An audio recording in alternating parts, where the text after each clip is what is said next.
If there is only one thing you need to learn and understand about Magna Carta 1215, it's this. Magna Carta 1215 is the sole peaceful means known to humankind by which the rights of the weakest, most innocent citizens can prevail over a massive, potentially corrupt and oppressive state power. This is the voice of freedom, Magna Carta 1215 Learning Centre. Welcome to your next lesson with hosts Fitzroy and Carl. And good evening, folks. Welcome to the show. Fitz is going to join us very shortly. I just wanted to do a little housekeeping before we get going. So good evening to everybody who's already in the chat tonight. We're on multiple channels. I'm only seeing some of those channels. In the description, you'll see what's happening for tonight's show. I'm about to punch up into the main chat the links to the full videos, bits of which you will see in tonight's program. If you feel the urge after you've seen the bits that we have, just go into the chat and you'll see them there. I'll post them again towards the end or at the end of the show, and I'll try and make an adjustment in the description once it's all uploaded. Last Friday night, if you happen to be watching, I just want to apologise. Absolutely mortified. We spent hours making sure that the two different sort of systems we had going were working, and wouldn't have been possible without the help of a man named Selwyn, who was unbelievable in the help that he gave us on Friday afternoon. And then, act of God, act of stupidity, whatever you want to call it. Somebody pushed a button. That somebody was me, and shouldn't have been pushed, and it all went to shit. So I'm very sorry to everybody who missed out on the first 14 minutes of audio and the sort of issues that we had trying to stream multiple cameras on one channel, being None 2K, and everything off the laptop and whatnot came off into the other channels. It was poorly put together. We were also going to launch Project Matilda, which you will see tomorrow. We will do some Project Matilda stuff live. So all in all, it just was just a technical thing, and as I kept said to the folks on the night after the show, and I apologise to them, that it's just we're trying to merge two very different forms of technology to do something that really neither of them are built to do, and that's simply because we don't have enough money to buy the $10,000 or $14,000 box that makes that all possible in the world of television. So anyway, that's the short end of the stick in the story, and I just wanted to apologise to all and sundry if you happen to watch the bloody abysmal mess that the show turned into in Harvey Bay, and I want to apologise to the viewers. In fact, the people in Harvey Bay had a ball, and can I just tell you, thank you, Harvey Bay. What a magnificent town. What a magnificent bunch of folks. We had a wonderful evening. Some great live music from Stretch, both before and after the show. Really, really wonderful night out.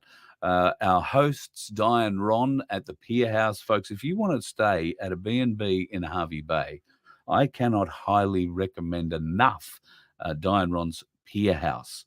Look it up, the Pier House. Absolutely spectacular venue. And two of the most beautiful hosts you would ever hope to meet. And they've got a variety of options there for you if you want to go and stay. They didn't pay me for the plug. And I just wanted to say they're just such wonderful people. I couldn't say not talk about them. And their beautiful little girl, Zelda. If you have a dog, depending on the size and shape of that dog, it could be quite welcome. So, but Zelda does rule the house. Let's just be aware of that. So thank you to everybody in Harvey Bay. We met some fabulous folks, Dave and I, and it was pretty cool for he and I to actually meet first time too. So we had an absolute ball. Anyway, I've taken enough time tonight to apologise to all and sundry. I am right now hitting into the chat the links that we were talking about earlier to, there you go, bang, hopefully. They will take you to some of the stuff that we're going to talk about tonight. And can I just ask you to put your hands together, ladies and gentlemen? Sometimes I don't know whether or not to... these days, I'm really starting to want to call him Sir, which I know sounds a little bit weird, but at any rate, Fitzroy Sterling, Good evening. How are you, my good friend?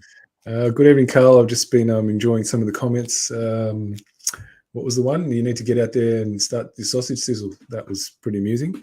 So just thought I'd bring that one up. That was a good one.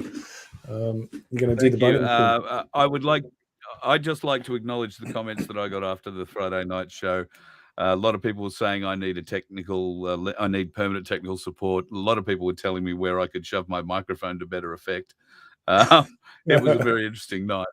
So thank you to all and sundry for helping me with directing me in that regard. I appreciate that. And yes, thank you to the Galactic Larrikin Bradford himself, who has stepped up to become the technical guru of the club. And so at our next broadcast, where we go live from a venue, in that sort of sense, then Bradford hopefully will be pushing all the buttons, and I'll just be standing there or sitting there and doing what I do best, which is open my mouth and yak. So hopefully we have a plan to fix that. And yes, we're still raising money to buy further equipment so that, oh God, if you could have seen the daisy chain of equipment we had linked up together the other night to try and make this work fits. Well, let's hope we've got that sorted by the time we get to Singleton. Oh, did I let that slip out? All right, we're not going to say that too much more. That's just a hint. How's your week been, Fitz? Yeah, really quick. So it seems to be the case these days. It sort of flies by, and back on Monday, which is one of my favorite nights of the week. So I'm happy to be back. Everyone who's saying hi, thank you. Irish Muzzle Flash, thank you so much for saying hi. Yeah, so when you're ready, we can get cracking today. I'm hoping we can go and do a bit of a recap, because I think we're about less than 13. That makes it about 3 months. To tie up some of the things we've been going through and show how it might have seemed off topic for the past couple of weeks. Hopefully the idea is to try and show why I've gone into more natural law understanding, and sort of tie it all up and how it links to the Magna Carta. So tonight it'll be a little bit more meat and potatoes. Let's hopefully that's just going to reaffirm the knowledge that we've been putting out so far, and just help lock it up and tie it up in a neat bow, so to speak. That's kind of the aim anyway. So fingers crossed, hopefully able to help people along really understanding how it's all linked together. So we're going to go back through some basic fundamentals. Yep, we're going to go back over some basic fundamentals and hopefully really knot that up. So when you're ready, my friend. Law, an existing condition that is both binding and immutable. It exists in both the present and in perpetuity. That means permanent and across all realms. Yeah, so just wanted to reaffirm, we hear that word law a lot, like you hear parliamentarians using it, you'll hear police using it, you'll hear the courts using it.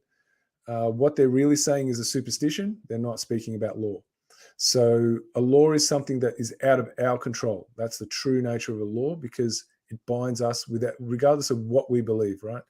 The things that government and all the other institutions I just spoke about are calling law are a private superstition. So we want to make that big distinction between the two. So this is just a way to reassert that. Like when we first started introducing the word law, I wasn't speaking about the opposition to that is a superstition, but that's pretty much what we're running. And that's what's being sold to the people as what is law. And the reason why they use the word law, because law has an imprint in your psyche, right? When you hear the word law, it's something you can't argue against, right? It's just something that is. So that's why they use that word. So they're getting their superstition to be a law just by saying it is, right? Because it actually imprints on your psyche, and you go, well, I can't argue with that because it's a law. So just wanted to, start there, so we understand that a law is something we don't control, but we are bound to, and it's permanent, and it's always been in existence and before us, and it's going to be even when we're not here. Natural law, a system of dynamics built into the universe that are binding and permanent, a body of universal spiritual laws that act as the governing dynamics of consciousness. Yes, so again, it's pretty much linked to the same thing of what law is, right? The key words here are binding and permanent, but it also has now another component, and that's the universal spiritual laws. So that's beings like us that have what's called holistic intelligence. We have access to another aspect of natural law, which is those spiritual laws. So, it's what the consequences are for the actions that we do, which I can see you've moved into the next component. So we ran this last week, so hopefully I won't spend too much time on this one. Okay, natural law, deterministic component. That which is predetermined is natural law. Natural law has two key components. The first, the laws that affect the material world. The second, the set of spiritual laws that act as the governing dynamics for the consequences of the behavior of conscious beings with holistic intelligence. Yeah, so pretty much what I just said a moment ago. There's two aspects. If you're part of the natural world and you don't have a conscience, then you're only bound by the laws that affect the material world. But if you are like what we people are, we have a conscience, and therefore we're also bound to the second aspect, and that is to choose to work with the laws that we understand that are inherent in nature, or to refuse them. And then there's consequences that come with that. Because we have the spiritual dimension to ourselves, we're bound by those consequences. All right, natural law's random component.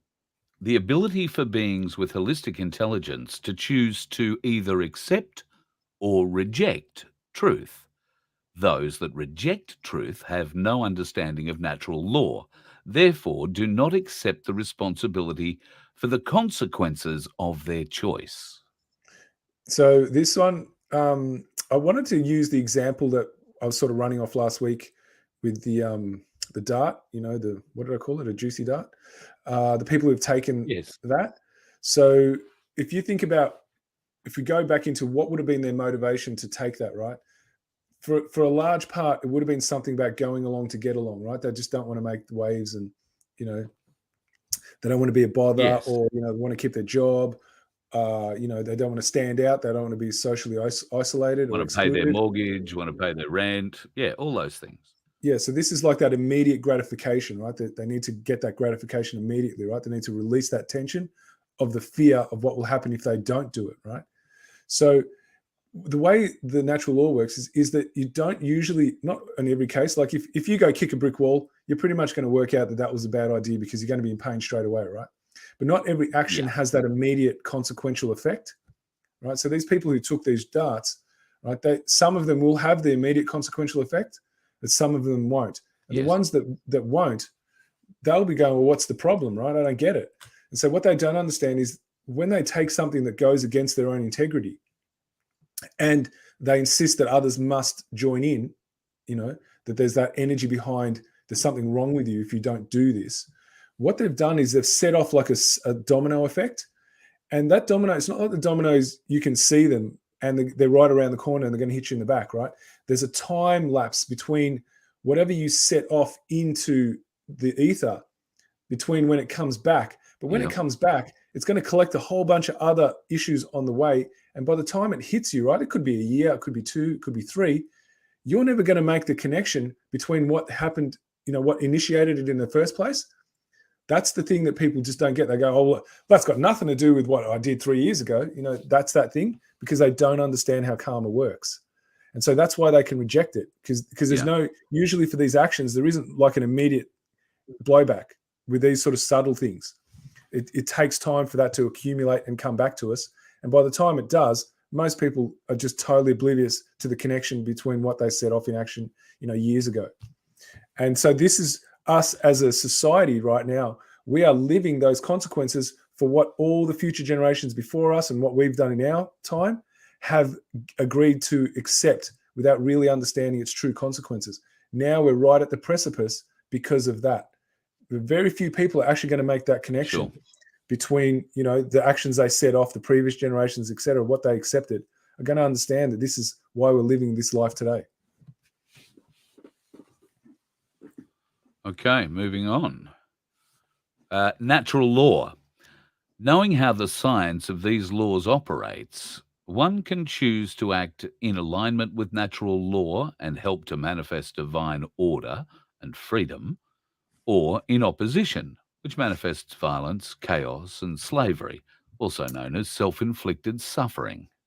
Yeah, so that's kind of just pretty much what I said a moment ago. Like, we've been living in self-inflicted suffering. We've not been aware that we've been party to it. we've always believed that if there's any kind of suffering, it's someone else's fault. Someone else is doing it to us. And that's the way it has to work in order for us to keep accepting being our own inflictors of suffering. We need to always believe that it's an external thing beyond our control, that we have no say in it. That's the mind trick that's underway. And so the reason why knowledge is hidden from people, right? Why it's occulted, the word occult means to hide from the eye, is that if people are actually aware of the true nature of how natural law works, they would never ignore their actions having some effect on what's coming back to them. They'd be pretty hypervigilant about it. And you can't have a control structure where people are in acceptance of truth. It won't work. So a lot of people would call this karma. You're talking about karma. Yeah, that's that second component of natural law. We are bound by the choices we make, that we set something off. So if we act in a way that's in service of other people's well-being, well, generally what's going to come back is more well-being. Like that ripple effect, it's going to come back three times stronger. But if we set off an action that's in denial of people's well-being, right, that it's taking from it, what's going to come back in threefold is, an intense version of stripping away not only other people's well-being, but our own, because we're all connected to each other. And so that's why I use the example of where the society has ended up now in the precipice, because you've got to imagine how many people have joined in on that. Like pretty much the bulk of the population has been party to it. Whether they've been aware of it or not is irrelevant, because it doesn't matter what you know. It matters what's actually being manifested into reality. So that doesn't change. Sure. Whether you're aware of it is totally different. So this is like what's called the natural law expressions. And I wanted to get a bit of time on this one. And I'll use the police as a really good example of that column on the right-hand side, the negative side. So if you see at the top, it says generative polarity. So a polarity is mean two extremes of, one like day and night. They're sort of polar opposites. So you've got love and fear as being opposites to each other. And so we're going to move on to the right-hand side where the negative is. And it should say unconsciousness under fear. Now, I'm going to use the police as an example, right? It's just that the screen's really small, so I'm guessing that's what it says from memory. So we're going to use the police as an example, right? So you're a man or woman who decides they wish to be a police officer, right? And so in your mind, you might have a few things going on as to why that would be. One, I would guess, is that you don't need you don't need to go to university to get this job, but you'll get paid better than some people who go to university, right? So that's going to be a pretty attractive or appealing thing. So you don't need to have any kind of serious intellect. Well, actually, you don't at all, because they actually profile you to make sure that you're not too clever and you're not too capable of actually discerning things for yourself. So they're actually looking for a lower grade of intelligence, right? Or intellect, should I say. And then they go program the bejeebers out of you, right, after that. So, they need a specific type. Now, this individual, already is going into a place where fear is rampant. So they're already willing to give in to more fear. And the reason why they possibly want that job, the story is they want to be, a service to the community. That's the external story. Yet truly, if they were really honest with themselves, there'd be something to do with their level of self-esteem. That's sitting underneath that, right? Because how many times do you get those control freaks that end up being in the police force? There's plenty of them, right? So we go, already fear is present, right? And they're not really fully conscious of what they're actually giving their energy into. So that means that now in this state, if you look at the next one, the initiating expression of ignorance, right? That's refusal of truth, right? Because fear, when you're in that fear state, you are not open to truth. You are wanting to shut it down. So they're in this state, right? So now, once you're in that state of ignorance and you're refusing truth, you're in confusion. So what confusion means is that your thoughts, actions, and emotions are in contradiction to one another. So the three aspects of your consciousness are actually working against each other. So that's what every single police officer or man or woman who puts on that costume is in that state. And they're totally unaware of it, because how can they be, right? They're refusing truth. They're in a state of confusion. And so not only are they what they call porch slaves, that's the term that the dark priest class have for them, they are actually enforcers of the slavery without being consciously aware of it. because they've bought the story of, that they are doing a service to the people. It doesn't matter that they tell them in the academy that they have to lie. That's actually a part of their job. Their consciousness doesn't go, hang on, how does that make sense, right? If I'm about what's just and right, why do I need to lie? Right? So they're not challenging these things at all. Right? They just go, okay, that's what we have to do to get to the truth. Then we got to lie to get to the truth. That's fine. Like, where does that make sense on any level, right? So these are the things they're willing to accept. So their ego now is kicking in and suppressing their consciousness, to get them to believe that this is just and right. If I've got to cut a few corners, then it means justifies the end. That's the story that they swallow, right? And so they've already set that up before they even release them out on the public. Now let's fast forward to what's happened over the past couple of years with the way that police have been dealing with the public. If they didn't set up that idea that they need to cut corners to get to the end, if that wasn't already set up, there's no way they could have got them to do what they were doing to the people. It never would have happened.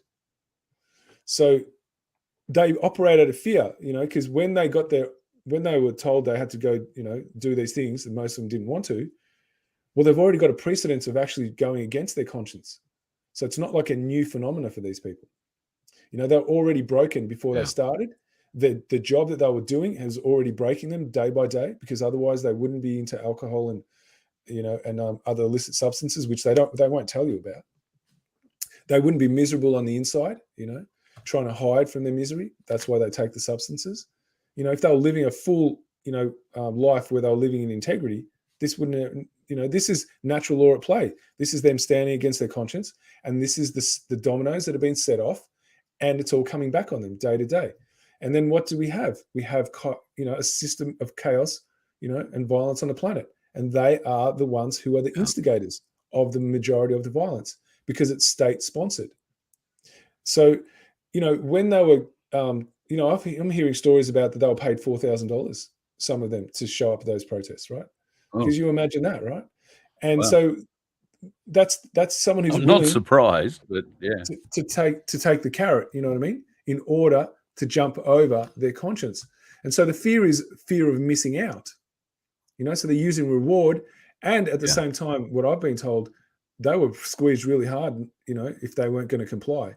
There's a lot of disciplinary action coming their way. And so they're like, I'm just one man. I'm not going to stand against this entire machine. So better I just go with the flow, right? Go along to get along. So they are the classic example of what fear consciousness does. And who have we got who's dictating terms to us? The police. So you've got these fear robots, right, that have been granted this authority to carry these, deadly weapons, lethal ones, and they're not afraid to use them. So they're actually part of the insistence of slavery. And because they're just thinking about their own immediate situation, as long as, I can get what I need, if this is how I'm going to pay my mortgage, then that's what I'm going to do, right? That's that instant gratification. That's the tenet of first tenet of Satanism, which is self-preservation at any cost. It's indulging of the ego. Whatever I got to do to get what I want justifies what I got to do it, right? That's the true nature of it. Now, if we go to the other side, the positive side, when you're in that what's called love consciousness, that's like universal love. It's not the same love as you imagine that you would have for a family member or a partner. It's your willingness to accept truth. That's the true nature of what that means. That you're open to accepting the truth, no matter how uncomfortable it feels. Now, Jordan Maxwell, he's spent his career saying that the one thing he's learned is that people do not want the truth. That's what he's learned in his 50 years. And unfortunately, I found that to be exactly correct. And that's the sad state of affairs. Because the truth isn't what you want, it's what is. And we all have our preferences and biases, and that's okay, but that doesn't mean we need to be governed by them. We can still step back and go, well, hang on a second. If I go and follow my beliefs, how is that going to impact, the majority? A lot of people don't do that because there's no culture in place for that to happen. Now, I'm seeing that Carl might have dropped out, guys. So I just want to check that you are hearing me. So in the comments, if you want to just let me know if I'm coming through, that'll at least tell me that I'm here until we're having the gremlins come in there. So obviously I might have said a few things that are upsetting them. Yep, it just looks like it's me, and I can see my my icon bouncing back and forward. So until Carl comes back, can hear me? All right, fantastic. All right, thank you guys. I'm going to see if I can bring up you won't have the visual of it. So I'm going to see if I can bring up just on my screen for me, which you guys won't see, the actual PowerPoint that Carl's using, so I can at least work off that to go into the. Hello. Oh, you're back. Finally. I was Sorry. just about to bring up a PowerPoint and just talk to people through it without the visual. But there you go. I'm sorry. I don't know what it is. At this time every night, my connection, for whatever reason, stops working. It's a few minutes to 8 every night. And I've just kicked over to the mobile to hotspot it. So I'm afraid my audio at my end at least got very scattery towards the end. So where did you get up to? Last I heard, we were, I think, around internal expression. Yeah, so we're just finishing off on love, and I was speaking about love is acceptance of all truths that are universally verifiable, right? That we can actually, we have a connection to in a way that there is no disagreement. I was just finishing off on that, and then I was going to go into knowledge. So didn't really miss much. I was actually just checking if people were hearing me, and you were off and I was on. Yeah, so, no, the system works well. One of us drops out because the way it works, folks, is essentially everything is held in the cloud. So if one or the other parties drop out, everybody else is still connected, even if I'm the one that instigated the meeting, like I did. So yes, if I ever drop out, you're still on until I come back. So it's all good. Made the tragic error early on of leaving one of these things running for 2 days. It was nobody was in it, but yeah. All right. So I'll just move on to knowledge now. So if you're in acceptance of truth, then that means you're receptive to knowledge, right? So that means you're willing to acknowledge and accept that which is verifiable, right? Regardless of what your belief system is. And what that leads to is sovereignty. And sovereignty is the expression of that knowledge, right? Of that acceptance. It's your capacity to actually express it through your actions. And only then can we have a life that we define as freedom. Now, freedom, is, as you can see, it says, what does it say? Something about anarchy. I can't read the first word. Under freedom. External anarchy. Yeah. So external anarchy means there's no ruler from outside. There's no one ruling us from outside of us, right? That we are our own masters. That's what freedom is. We cannot have a system of self-elected masters that rule other people. That's not freedom. And so if we want to actually live that life where we are our own masters, so we are the masters of the kingdom of self, then it requires us to act out our knowledge, our acceptance of truth, to actually understand what the specific actions are that will generate that expression of freedom into reality, right? And then once that happens, what we have is the opposition of chaos, which is divine order, right? Because true freedom means that there is some kind of order in place, right? There is a way that we are interacting with each other that is respectful. We are building a community. We are working as one.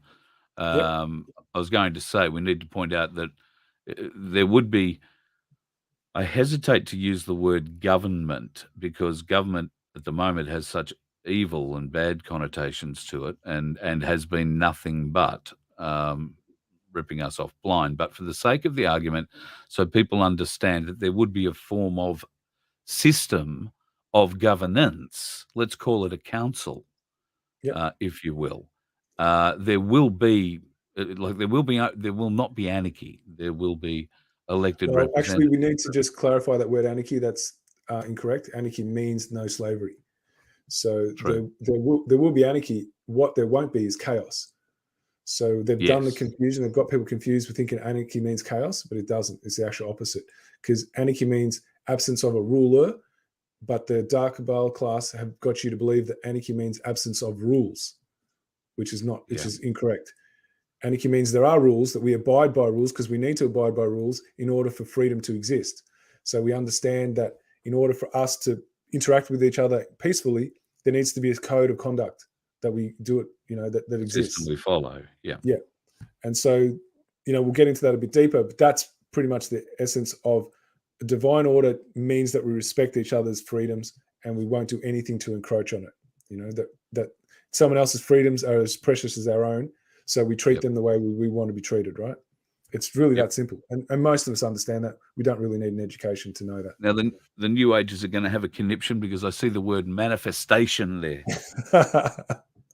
Well, here's the thing about the New Age, right? It was actually invented by the Satanists. So those people... That's what they're saying. They're saying you're a Satanist. They're saying you're using words like manifestation, you evil bastard. But think about it. I've actually been exposing what the whole system is. So how would that make sense? If I was a Satanist, why would I be exposing how they run the system and going into all that depth behind it? Like, it doesn't. Well, somebody also suggested, I'll be honest and say someone also suggested you're a jilted Freemason. Yes, you'll get all kinds of things, right? I mean, none of those things make any sense, but, feel free to make accusations because all they do is they pump the same system that you're actually saying you're fighting. So that's at the end of the day, when we start accusing each other of certain, that we're this and we're that, we're actually putting our energy into that divisive system. I should point out that both of us have been accused of being Freemasons. I don't know that I've shared that with you.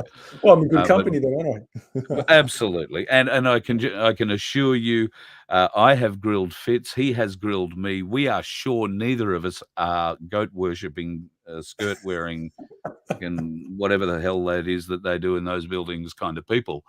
We are not Freemasons, so we are not affiliated with anything other than truth, light, and love at the end of the day. I think that's how we put it.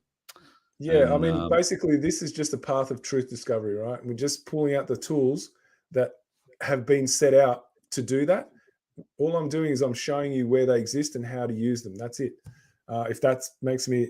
Well, Freemasonry, actually, I need to give some clarity to that. There's two sides to Freemasonry, right? There's the light Freemasonry, which is all about truth discovery, and then there's the dark one. So when most people speak about Freemasonry, they're actually meaning the dark Freemasonry, just like the dark occult. There's also a light occult as well. So there's two sides to everything. There's a polarity in everything. So we need to be specific. I'm guessing when people are accusing you and I being Freemasons, they're saying the dark Freemasons is what I'm guessing. I'm figuring yes. And the dark Freemasons seem to take over after a certain level. The light Freemasons are the ones who sort of are lower level people. But yeah, as you get higher up, the darker it gets. And you and I clearly must be involved somewhere, according to some of the trolls that we've been able to attract. God love them. That's pretty much par for the course. It's always going to happen. Yeah, exactly. That just comes with the territory, I'm afraid. Are you happy to move on to the next slide? Yep, absolutely. Common law, man's best interpretation of natural law into the physical realm through the use of consciousness as the conduit. It captures the shared reality of our intuitive sense of justice and injustice, which is permanent and self-evident. Yeah, I reckon that one says pretty much, it's pretty much street language, that one. I know I don't use street language all the time. I'm glad. Just pause. Pause. I think now everybody stopped laughing. Okay? That you use street language. Hopefully on this occasion I have. Okay, man's best interpretation of natural law. This is what common law is.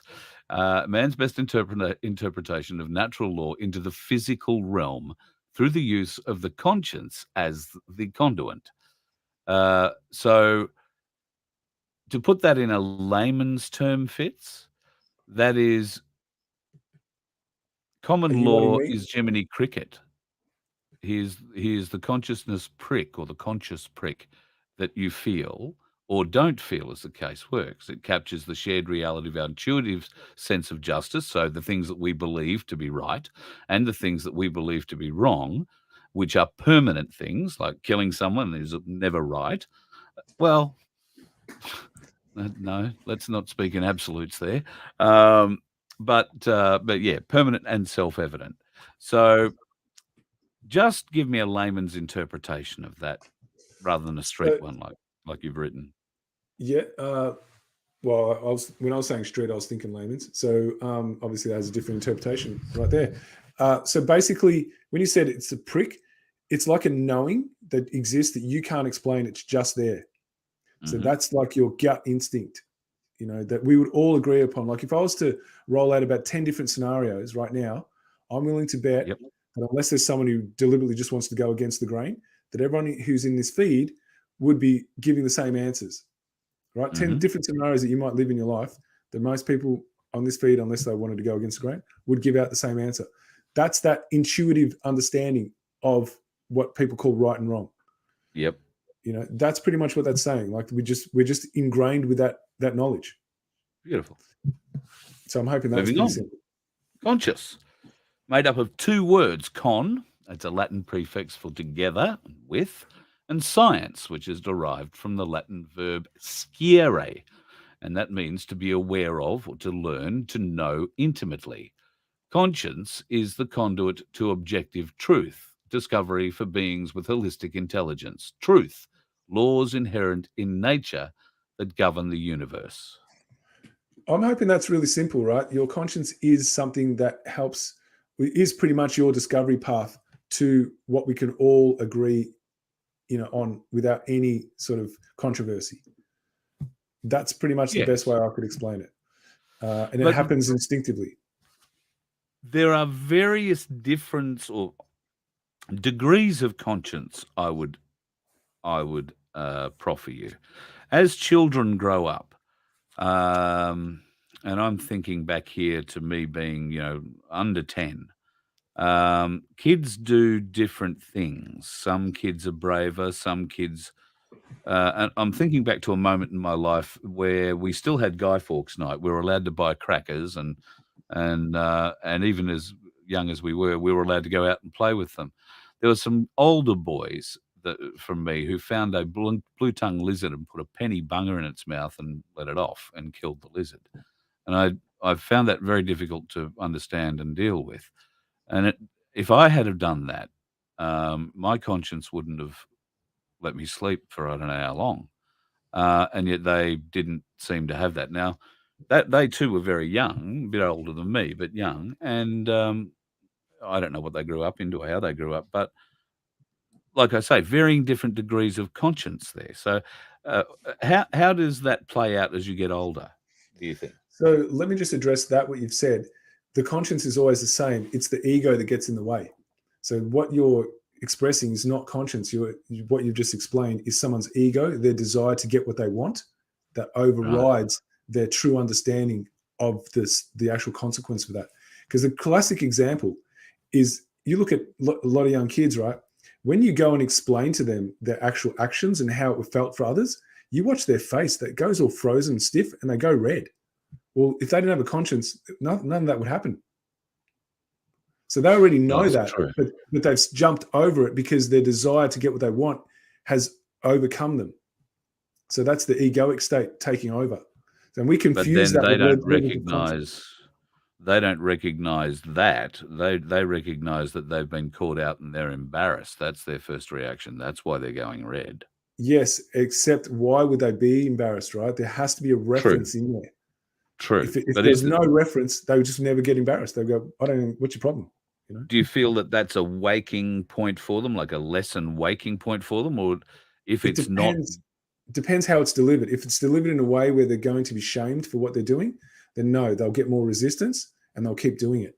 If it's delivered in a way where they get to decide for themselves, where there's no shame attached to it, right? It's just information. And then they get to choose what they do with it. Because remember what was said earlier, truth is about the true authority of truth is you get to accept or refuse it. So it depends how it's delivered. The delivery is everything. True. All right, moving on. Common law, a set of non-negotiable conditions necessary to preserve the natural flow of giving and receiving from the heart.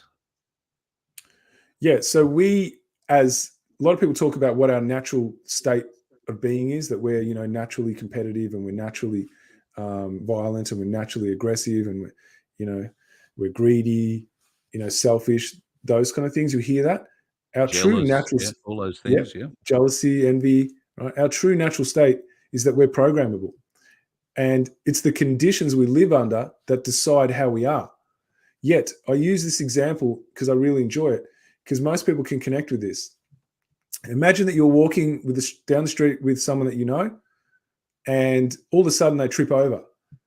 Most people, without realizing it, will just go, "Oh my goodness," or some version of that. "Are you okay? Are you hurt?" That'll just happen. It even happens sometimes with strangers. Now, Yep. if we weren't naturally caring about other people's well-being, that would never trip out of our mouths without our having any control over it. So those cues exist, but we're just not paying attention to them because our Okay. consciousness has been turned into looking at the worst part of human behavior, which has been stimulated by the conditions we live under. So I agree 100% with the example you just used. Somebody, whether it's somebody you know and are walking beside, they trip over, or just somebody close to you coming out, particularly if they're older. People will always ask, "Stop, help, are you okay?" Well, most people.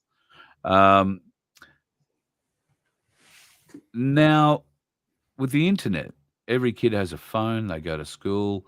How many times have we seen on the internet where children, and adults for that matter, are involved in fights or altercations, and they're people just standing there filming? In fact, people have lost their lives because, and we've seen it, because people have stood there with a phone filming it rather than doing anything about it. So where is how is that balanced out with what we've, discussed Yeah, with well, this so far? that's a perfect one. That's programming. Like, this current generation is the most programmed in the entire history of humanity. That's all programming. That's been brilliantly done behind the scenes, very subtly. We can go into epigenetics and eugenics somewhere down the track because that'll explain that. Yeah. But also at the same time, right? I'll tell you this story now. I don't know tell me if I've told this story about the guy who was in prison. Have I told you that one? Not so far that I'm remembering it, no. All right. So this is, a lot of people mix people who are criminals that, commit crimes. They confuse them with them not having a conscience with their Yes. ego being overactive, right? They Haven't mix heard the the two up. story, but yeah. So you haven't heard the story? Nope, all good. All right. If anyone's heard the story, guys, just let me know Bad in the luck, chat. it's my show, you're telling it. Okay, fair enough. Here I go. So I got told this story years ago and I never forgot it. It just landed so deeply that it's never going to leave my body. So there was a guy who was in prison for mass murder. I don't know how many people he murdered. And, they send like psychologists in to speak to different people in prison. And so for the first 5 years, he'd tell the psychologist to F off, right? That's just standard. After that, obviously she had other people to see. After that, there was some kind of small talk, and that built, and that took 4 years, to the point where they were actually having conversations, to the point where she was actually successful in getting him to engage with what he had done to other people. And then it Right. got to this point where she was actually successful in him getting to step into their experience. Now, this is massive, right? This is really massive, what's being delivered here, right? Because someone who does that to someone else has to be in denial of what it's like to suffer like that, right? They just have to. They wouldn't do it any other way if they couldn't deny it. So they got to the point where he was actually able to step into their experience. Now, I can't stress enough how big that is. And once he understood it, he killed himself. God. So if he didn't have a conscience, he never would have done that. So the guilt that he felt after that, when he really stepped into that, oh my, what it's like to suffer like this, and I did that to somebody else. We all share the same conscience, guys. It's the ego that separates how we act, not the conscience, because the ego will suppress the conscience. And when we live in a system that requires our ego to be overactive, then we live in that self-preservation system. What I said about the people who've taken the darts, right? Yeah. What I got to do to get what I want. That's what people accept as their natural environment, and they don't question it anymore because they just want to survive their day. Yep, exactly right. Moving on, common law versus legal. Common law is no loss, no harm, no fraud, no violation of the peace. That means keeping the peace. The legal is expressed through what is allowed, therefore sets the limits which curtail freedom, hence the term liberties. So why I wanted to do this is, if you have a look on the left column, the common law side, it's expressed through the negative. So this is called the apophatic. This is about explaining what something is by what it's not. Because if you tried to explain something by what it is, you'd never finish. You'd be there forever. So you'd go to the quickest way to explain it and what it's not. So, for us to live in that environment where we could actively give from the heart, where we're actually concerned about other people's well-being, because we actually understand that our well-being is linked to other people's well-being. These are the conditions that cannot be in play, right? We cannot have any conditions where there's loss. We cannot have any conditions where there's harm. There cannot be any conditions where there's deceit. And there cannot be any conditions where there's a violation of the peace, right? Because those conditions will escalate your, what's the word I'm after here? Charge? Gosh. No. There's a word here. It's really important. It's your nervous system. That's it. And as soon as your nervous system is escalated, you don't function from that place of caregiving. You function from fight, flight, freeze. And none of those reactions are giving to life. They're all going to be taking from life. Right. And that is our environment that we live in every day. Right. We live in a hostile, competitive environment. That's what's been constructed. And we have been party to it and being actually people who have contributed to it. And so that's why most people on the aggregate will not want to look at it, because they don't want to take responsibility for them being part of it. Because then what will happen? Their consciousness will kick in and they won't be able to bear it. And then the ego will kick in and say, don't worry about it. I'll sort it out. Do you know what I mean? I'll create a story that makes it all okay. So the legal system is the opposite, right? It's about what you're allowed to do. Now, if someone's telling you what you're allowed to do, does that mean you're free now? If they get to decide what those limits are? So that's the difference, you see? Hardly. It's about how it's written. And when we go down into look at the different articles in the 1215 Magna Carta, you'll see that it's all written in the negative.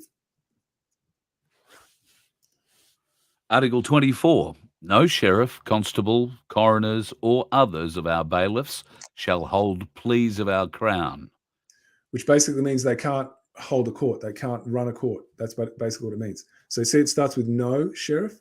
So what it says is no employee of government can actually hold court. You can't run one. So that's Article 24, right? That doesn't exist in any other constitution that I'm aware of, because none of them are. So a constitution has to reflect the will of the people. And the will of the people is that we are in charge of ourselves. So that article alone protects, removes bail court or any kind of bail hearing today. Yeah, the coroner's court. Anything that government runs or government employees, that would not exist. So that right there nullifies everything that's been going on since this country was founded as what we call Australia. I would ask our friends from the followers of 1297 to go and see if Article 24 shows the same words in your book. Yeah, and the rest, absolutely, and the rest of them that are here. Yeah, Article 38, which you also won't find in Magna Carta 1297 because the evil Catholic bloody Pope who wrote, don't get me started.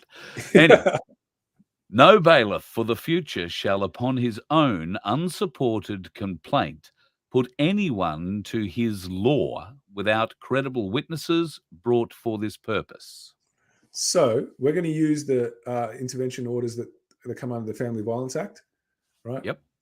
What they allow is that any female can make any statement she likes and no evidence is required, and it's taken as a fact and acted upon. That's the current system that's been in place since 2008. Right? So you look at the opposition to Article 38 and what we have. Remember what I said about the legal system? It's what you're allowed to do, right? So it keeps changing the rules because it's all about moral relativism. Because if you deny what's law, that there's actually something that's verifiable that we can all discover, if you deny that exists, well, then someone gets to decide what it is, and guess who gets to do that? The government. Correct. Okay, the government is illegal. Government is illegal only if it is trying to impose some kind of compulsory arrangement upon the people other than being judged by their peers in a natural justice tribunal, because imposing any other arrangement would require an individual contract with every citizen. That's from Yeah. Will So, Kite. yeah. So good old Will, my friend there. Love the way he put this. So all government is allowed to do is that which their people agree they want for themselves. That's it. They can only facilitate that which the people already agreed to live under. Anything they do outside of that makes them immediately illegal. So let's have a look at what's been happening the last 2 years, right? That's a perfect example, but that's only an extension, an accelerated extension of what's been happening for the thousands of years before that anyway. Absolutely.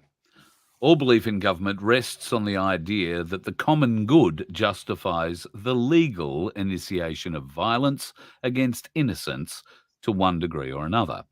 And once that premise has been accepted, there is no objective moral standard to limit government behaviour.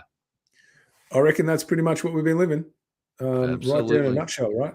As soon as we accept that someone has the right that's outside of our own authority to make decisions for us without us having some kind of say in it, this is what you get. And that's why they created that structure and took away people's knowledge of their inherent way to self-govern. They had to do that. It wouldn't be possible. All these crimes they've done over the thousands of years couldn't have happened if the bulk of the population understood that they are inherently capable of governing themselves and that there is a mechanism by which they can make sure they can never be dominated by those they elect into their service, not into power. That word itself changes the way people understand what they believe. You know, how many people say we elect people into power? Most of the people do. Very rarely will you hear the words, we elect someone into service. But that is the true nature of what government is. It's an action of service to the people by honourable people who wish to serve their fellow man and woman. Without getting distracted, I would compliment Malcolm Roberts every time he stands in the Senate. He does stand in service and says so of the people of Australia and of Queensland that he represents.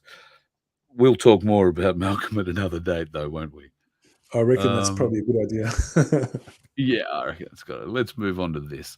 Article 39. No free man shall be seized or imprisoned or stripped of his rights or possessions or outlawed or exiled or deprived of his standing in any other way, nor will we proceed with force against him or send others to do so, except by the lawful judgment of his equals or by the law of the land. So this is This really is Article important. 39. You also won't find this in Magna Carta 1297. The Catholic Pope who rewrote the People's Constitution for the Commonwealth decided this wasn't worthy of inclusion. Well, that's why we have the 12 presumptions of canon law running in those things they call courts. They all started way back then. So this one is really, really important because it says no. So remember how we said there's no loss, no harm, everything's in a negative? Well, you see how it's phrased here? It's what you cannot do, right?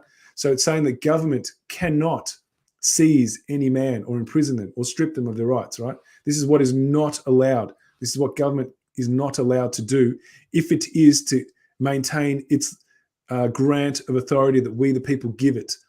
Because authority doesn't exist in nature. No one has authority over anyone else. It doesn't exist. So the only way it can actually be actuated is if we grant it to certain people. And in order for us to have that trust in those that we grant authority to, there must be limitations of what they can and cannot do. So there's only one contract. It's not on us, the people. It's on those who are meant to be acting in our service. That's it. And this is a perfect example of it, of what we will allow government to do. And that is they can only come against us if we, the people, agree that that is what's required for justice. That's it. Otherwise, then to leave us be in our natural free state. And I'm willing to bet there isn't an individual on this that's listening here today that's experienced government the way I just explained it. I'm willing to bet it. Yep, I bet you'd be right there. Common law. Common law is the will and custom of the people. Statute law is the will of the Parliament.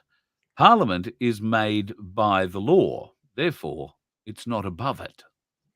So that's why government cannot make law. They can only pass legislation, acts and statutes. That's it. And those things are temporary. And the purpose of it is to enhance our life. That's the purpose of what it's meant to do. Government is just a decision-making body, right? That's it. They just make decisions on our behalf. Yes, but that's what people are saying they've been doing, and that's what current politicians do. And it's just that half of Australia doesn't like what one half of the government does, or the current incumbent, and the other half does, and then vice versa at the next election. So, how are we offering something different here with what we're proffering? Because there's no accountability structure for when they do make decisions that hurt even one individual. Yeah, because all life is precious. So the decisions currently made by parliamentarians have no personal repercussion to them when the results, and let's go to the pink bats debacle. I'm going back 10 years or so when Kevin Crud was in power and the red-headed clown, and they put together the pink bat scandal and then hung it all on the midnight oil guy to wear. People were dying in that because the training was insufficient, but they had to get that pink bat scheme rolled out. Insulation scheme rolled out. So that's sort of what we're talking about here, that sort of level of incompetence, and yet nobody was found guilty. Nobody was really punished in any way. Yeah, I'd actually hazard to say that wasn't incompetence. There was a level of deliberateness about it, if you think about what they've been doing to us now, right? Because they don't value human life, those people. So for them, we're just like cannon fodder. It doesn't matter. We're just cattle, right? Yep. So I'd actually argue that I reckon it was more than just incompetence. That's just the story we accept. But yes, there would be definitely an accountability factor. But you got to think about if this was actually running, if we had trial by jury, we wouldn't have people like that at all even wanting to go into Parliament. No, because they know they'd be swinging from a rope within a year. Yeah, pretty quickly. And here's why. Article 40, no one will we sell, to no one will we deny or delay right or justice. So just before you go to the next one, that's saying government cannot sell, government cannot deny or delay the right to justice. So that's, you need to understand that when it says to no one will we means government. Yeah. And how has that ever happened I have no experience of that ever happening. Right? That's constantly in play. We're always denied. It's always sold to us, right? They're dipping into those trusts when they're doing it. If you're not paying for it out of your pocket right now, you're doing it behind the back door, right? And there's no justice. You know, I had someone tell me this the other day, and I never forgot it. And that is, when you step into a court, you won't get justice, you'll get law. Yeah. Like that's what these lawyers say to people. Yep. The two are the same thing. Justice and law are the same thing, but they're saying you're not going to get one of them. You're going to get the other. Like the two opposing things. And see how they use the word law as in this is something you can't argue against. This is something that just is. Yeah. See that mind trick that's in play? This is how they do it. Yep, 100%. Article 61, government officials have no liability protection under the Constitution. And that's exactly why they don't want you to know about it. Yeah. It's just that simple. That means that they can be taken personally to court. Absolutely. And by everyone that their decisions affect. For free. And we will judge them. There's no cost. Court of law does not charge money. Once again, you won't find Article 61 in the 1297 Magna Carta. Absolutely not. Not a chance. And for those proponents of 1297 Magna Carta, can you think for a moment why a Catholic Pope, a man who is singular, not a people, because people write constitutions, not singles or governments, certainly not popes, people, not a pope that was elected to his role by a shady bunch of blokes in little black suits who were elected to their role by even shadier bunches of blokes in little black suits running around in churches in our backyards for the last however many millennia. But there are so many people who believe that a bloke who didn't even speak English had the power to rewrite an English Commonwealth constitution that was signed, sealed, and delivered by the barons and the king of the day, John. And then they have the hide to say, oh, well, 1297 is just an update. Can someone please tell me exactly what sort of an update we could have expected in the 70-odd years, 75, 80 years between 1215 and 1297 that makes it so much more believable, other than these Catholic priest bastards have removed all our rights from it? Because that's all that's happened, isn't it, Fitz? They haven't taken everything out. They've just taken the main bits that give the people their rights. Well, it's just to rephrase that, like, you can't give rights. What they did is made sure that people were willing to give away their rights. True. And of course, it was so easy then because many were very uneducated. Nobody, certainly of the peasant class, could read or write. These proclamations were put out on bits of paper, nailed to trees and inns, and if you happened to read them, then great, and if you didn't, bad luck. And of course, the only people who could read and write, and the only people who had a telecommunications system, even though it wasn't a telecommunication system, but a communication system, was the Catholic Church, because they were everywhere. They were in every little town. And for those lovers of, Game of Thrones and that sort of stuff, how did they pass messages? They used birds. Well, that's exactly what happened. And the church passed birds with messages about what was being created in Magna Carta 1215 back to the Vatican. And the Vatican didn't like it. It took them a few years. Well, they started trying to change it immediately, but it took them a few years to finally get one through, thanks to an enlightened pope who thought he was able to rewrite a constitution. Sorry, did I rant again? I beg your pardon. That's quite right. I just wanted to answer the question, because there's a question here from Megs. Says, do you think we will ever get justice? So I wanted to answer that by saying, as soon as every single individual who's on this thread right now starts acting in a unified way and follows the actual instructions that exist for us to finalize what Article 61 requires for us to actually get the justice. It's not going to happen until you act on it, guys. So instead of, saying, do I think? Well, yes, but that requires every single one of us to actually activate. It requires you to stand and act. If we don't act, it's not going to happen. So yes, I think we will, but it requires everyone to unify and work to the same goal, right? And do which is required to get it. So everyone that's on the stream at the moment, and everyone who's watching it, later down the track, it requires you to act. It requires you to stand up. It requires you to learn and then educate others. Tell people to get onto one of the channels and start with our Magna Carta 1215 Learning Centre lessons. Start at number 1, work your way through. This is a great recap, but you really get the guts of it in the lessons that have preceded this. So, do what you can to wake others up, because the more it's going to take all of us to stand up, or at least, I reckon, better than 80% of us to stand up to actually achieve anything here. That's just the way I'm feeling it really has to sway. The constitutional common law. The will of the people is to live in peace and harmonious prosperity. The will of the people comes from the collective conscious, and the collective conscious is the universal receptor to objective truth. Oh, jumped myself up one. There you go. All right, Fitz, let's break this down. Well, let me just see. Does that resonate with people? If the will, is it our will to live in peace and have prosperity, right? In a harmonious way? I'm willing to bet that the answer is going to be yes, right? So that's just our natural will. Like, that's our natural desire. You don't have to think too hard about it. You can just get a sense of it, right? So then what the next thing says is the will of the people comes from the collective conscious. Now, if you understand what the conscious is, that's your receptor to objective truth.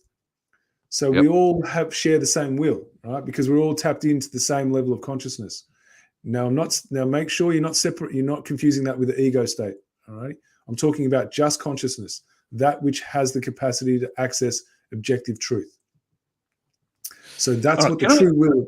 Sorry, carry on. Sorry, can I just try and? This is probably going to seem pretty basic to a lot of people, but we can only move as fast as our slowest learner. And I want to put this into a context. Could we say that what we're speaking of here is a Star Trek type society where everybody, regardless of race, creed, color, or species, are accepted for what they are and what they bring, and not challenged for the color of the skin, or the fact that they've got gills or a big nose or whatever.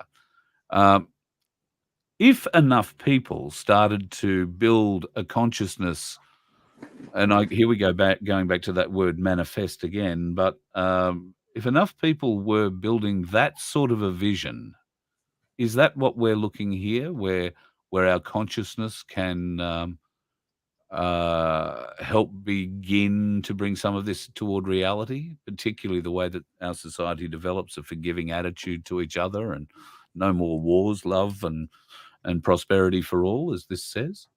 Yeah, absolutely. Like, this is our true, what I'm going to now go out on a limb and say, this is our true natural state if our nervous system is in a relaxed environment, if it's not escalated. We are natural givers. The most joy we ever feel is when we give to another from the heart for the purpose of contributing to their well-being. You don't know any more joy than that. There is nothing you can buy, no sort of holiday you can have, no riches, earthly riches you can have will ever supersede that experience, because that's a spiritual experience. It elevates you out of this earthly connection to these material things that we've been trained into believing have this real inherent value, right? They are assisters. Yes, we need shelter to be warm. Absolutely. We need food to have nourishment. Absolutely. These are all assisters, that we require basic elementary needs met in order for us to have our nervous system relaxed. Yes, we do. But we don't need an overabundance of them. Yet we live in a system that values that overabundance of accumulation of these earthly, riches for a select number of people who supposedly just deserve them, right? This is the mind trick that's been in play, right? And they call them captains of industry, the innovators. That's what they give them, these titles that actually gives you that mind trick that they are deserving of this. And because they have this, select capacity to be able to do these wonderful things that we all get benefit from, then they deserve these, massive amounts of riches. Well, anyone who gives from the heart doesn't require a reward. Yeah. The reward is the giving from the heart. I'm just having a bit of a gaze. This is the thing that people get confused. And that's been trained into us. That's been educated into us to accept this as a truth.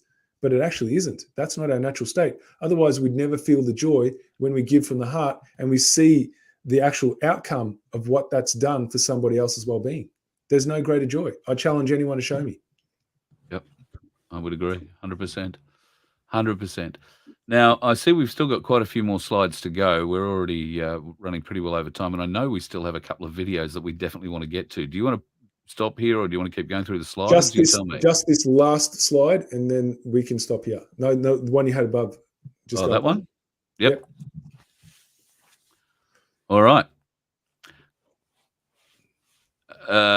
Constitutional common law. The will of the people is to live in peace and harmonious prosperity. The will of the people comes from the collective conscience, and the collective conscience is the universal receptor to objective truth. So I know I just went over that, but I just wanted it read now after I just went over it to see if it's actually going to sink in. Like, that's why I just wanted it read over again, because we did just explain it. And now read over it without a break. I'm hoping that really makes sense now when people, when they go watch this back. So that's why I just wanted to finish on that. Very good. All right. Now, let me come back to where we should be for this. And do you want to explain and set up our first video? Now, I'll point out, folks, I'll put the link in the chat. Which one would you like to play first? The Justin Walker? Justin Walker one, yeah. Roger that. So, folks, we're going to play a portion of this, but if you want to see the whole video. I'm pasting that up into the link right now. So this is a Justin Walker piece. It runs about 10 minutes, folks. Sit back. Would you like to introduce it, Fitz? Yeah, so the actual full clip that's on the YouTube channel is about 30 minutes, and he goes into detail about the Bilderberg Group and the Trilateral Commission and oh gosh, there's so many lists that I can't think of right now, Council of Foreign Relations, and how the banking system, and he goes into the specifics of it. But the reason why I wanted it viewed tonight is he actually uses a lot of the words that I've explained tonight, like words like common law, natural law, God's law, natural justice, things like that. He uses those words. And he also talks about his relationship with his uncle, who was actually part of the Bilderberg Group, the first meeting. And so he speaks a little bit about that. So I just wanted to set that up, that this, you've never heard of this guy, most likely, yet he actually very articulates this whole, what the information we've been trying to get out really well in a condensed way. And hopefully what I've done is been able to extrapolate that out with what we've done up until this point. So yeah, just wanted to let that run. And you're going to see a very familiar face in the bottom right-hand corner too. So I'll be interested to see if people can recognize that face. Certainly won't be yours. Definitely not. You got that right. All right, here we go. Why do we allow a mere handful of dynastic psychopaths, because that's what they are, decide how much money the world has to spend? Can somebody answer that? I can't. Why do we allow a system that literally allows a handful of families to decide how much money we all have to spend? It's crazy. Right, this is how I came into it.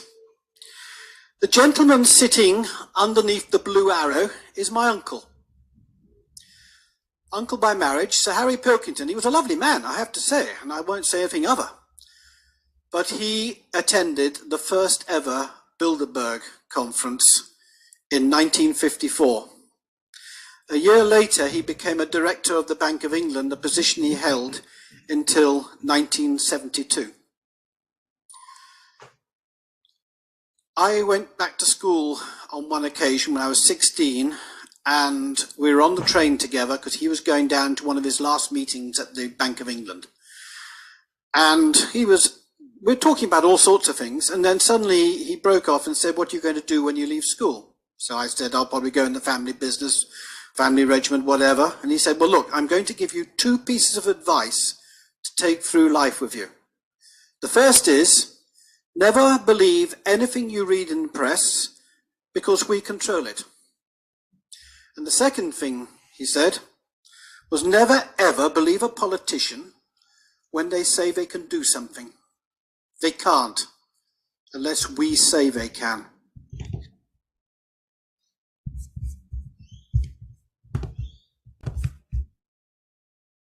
Do you remember we've just had the Supreme Court, a highly dubious organization, if ever there was one, because it was created in the time of Tony Blair and all that sort of stuff. But the Supreme Court made their announcement that Parliament was sovereign. Parliament is not sovereign. You are. We are. We, the people, are sovereign. And the way we do this is to refer back to Magna Carta 1215 and before then, because Magna Carta is merely enshrining what had gone before, the common law, the law of the land, God's law, common law, natural law, it doesn't matter what you call it. It is common sense, and it is the jury-led system. That is, if you go up for trial, you go before your peers, and they decide whether you are reasonable or unreasonable. They even decide what your fate should be if you were considered unreasonable, guilty in other words. But, and this is something you don't know, or at least the judges don't tell people when you're acting as on a jury has an absolute right to annul bad legislation passed by our servants in Parliament. Quite simply, they find somebody not guilty, even though the statute may have been breached by that individual. Because bear in mind, Parliament do not pass laws. They pass statutes. They're acts. They're not laws. Law is the common law.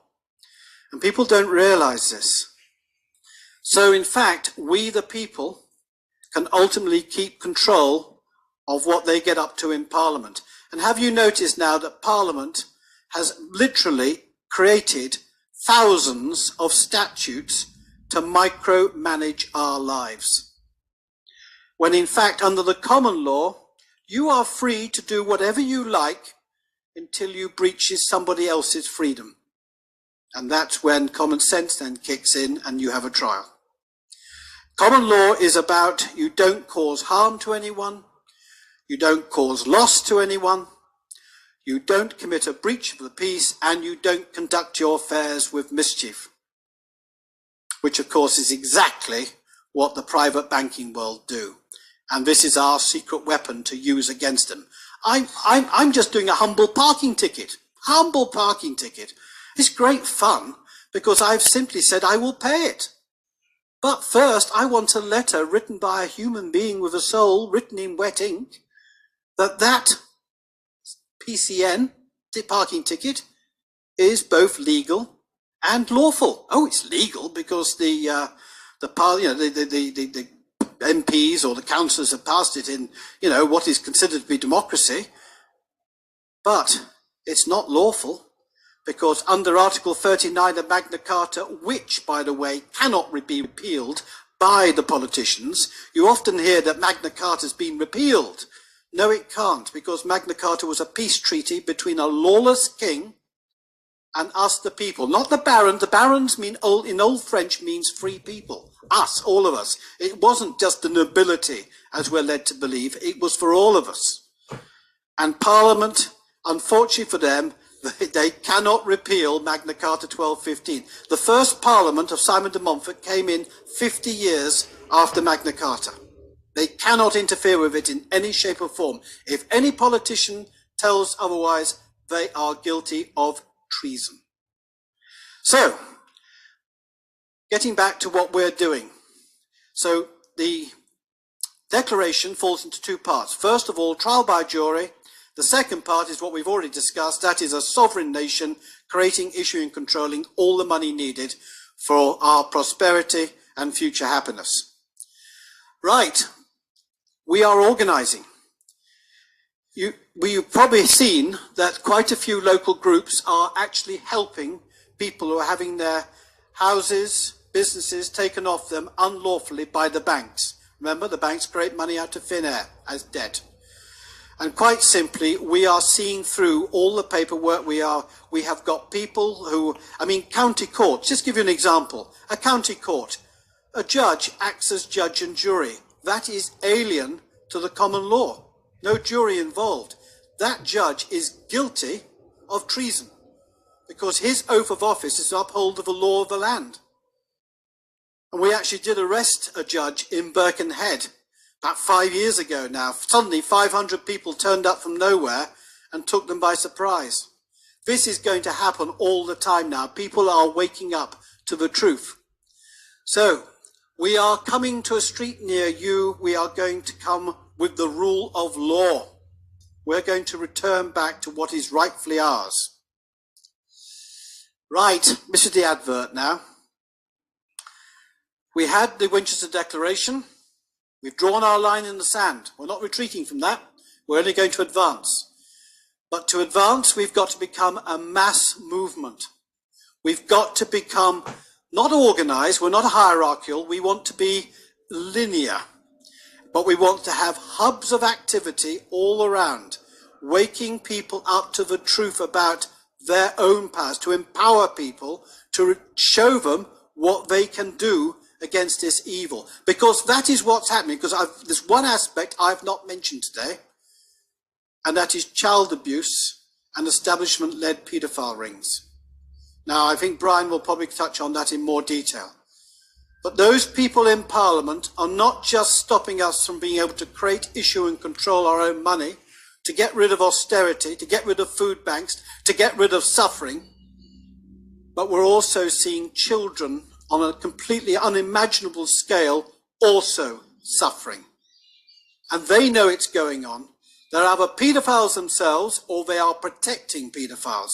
And Melanie Shaw is in prison, and she is a whistleblower who knows what's going on with our political class and what's really happening. And she's in prison. So we are living in a lawless country. But there are solutions. And that is now the next stage. We're going to become a movement, a mass movement, armed with solutions. Not hope, not offering change. We're coming to restore the rule of law with solutions. Thank you very much.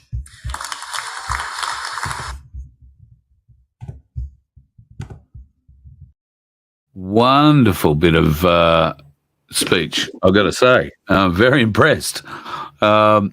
All right, David Robinson is the next one.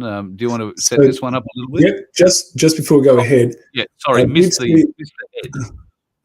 Yeah, so I did. So the one in the bottom right-hand corner. Does anyone know who that was? The face. If you do, just pop it in the comments. I am actually looking at some of the comments, and people are asking about their own private issues.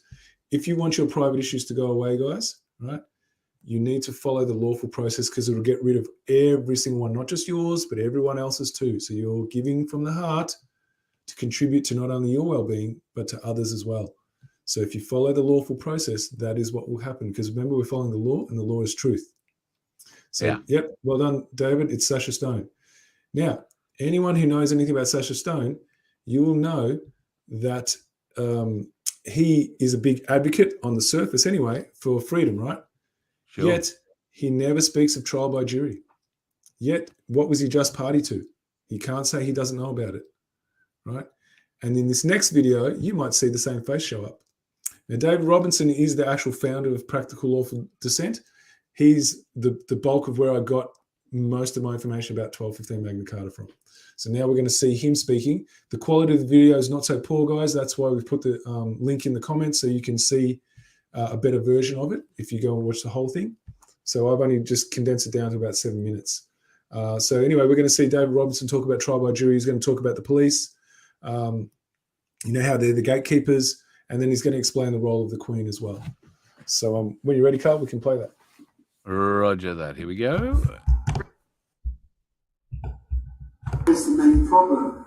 Now, not many people have addressed what I consider to be the main problem, and which is that we do not have trial by jury courts of law in Britain or anywhere in the world as we do. And so this is what we have to reassert, is the common law jury, because it is the jurors who decide whether government statutes and acts are actually in compliance with the common law constitution. And of course they're not. And so all the problems that we are seeing, that we were listening to today, are because we are under a tyrannical regime since the usurpation of the common law juror back in 1689, which was done by the government at the time, introducing the Bill of Rights to William of Orange, who came to the throne. And since that time, we have had judges that have controlled the jurors. Since that time, we've had the judges controlling the jurors, and statutes have been continually used to destroy us in so many different ways. It's just, it's just ridiculous. So if we're looking for a main problem, that's the problem, and then we need to remedy that problem. Now, how to remedy that problem is the problem, because not so many people seem to come up with a solution. I've looked at this in its most practical way that I possibly can, and I've come up with a practical solution. I'm part of the Practical Lawful Dissent movement, and we tend to try to keep things down to its basic common denominator, and how we can remedy this situation as quickly and as peacefully as we possibly can. So we've got to recognise why the courts as they are. We don't have any common law courts in our country except for the ones that the people are now starting to convene themselves. Well, this is because the police have become the policy enforcers of the corporations. As we all know this, it's not like it's a big secret. So the solution really is to take away the gatekeepers, which are the police, take away their power. You see, police constables and government ministers and councillors and anyone in positions of service are not in positions of power. And this is something that is being concept controlled, because this is what they're doing to us all by the TV and the media, is concept controlling us into thinking that we vote people into power. Everyone says it now. Even people say, oh, we don't want to vote Tory into power next time. They're not getting it. And that changing of that one word changes the whole concept of a reality, that we should be voting people into service, honourable people, that abide by their oaths of office and the common law constitution. So that's the main problem. How are we going to remedy this? Well, the only way we've remedied this problem in the past, in history, is by the unity of the people. So we need to unify. Even if we can come together to recognise that we've got a problem, and that unity is the solution to remedy the problem, but we don't necessarily have the total remedy yet. So we need to come together, put our thoughts and our education, if you like, around the table to come to a solution. Now, I think that the solution is to lobby the police en masse, because if we do this, if we do it en masse, if we go to every police station in the country, we would stop them from reinforcing each other's stations. So if we focus on like a headquarters or say Scotland Yard, they would just reinforce. So we would need something like 2 million people, I believe, to do this, to actually organise enough to go to their local police stations, because this is something that's available to every one of us.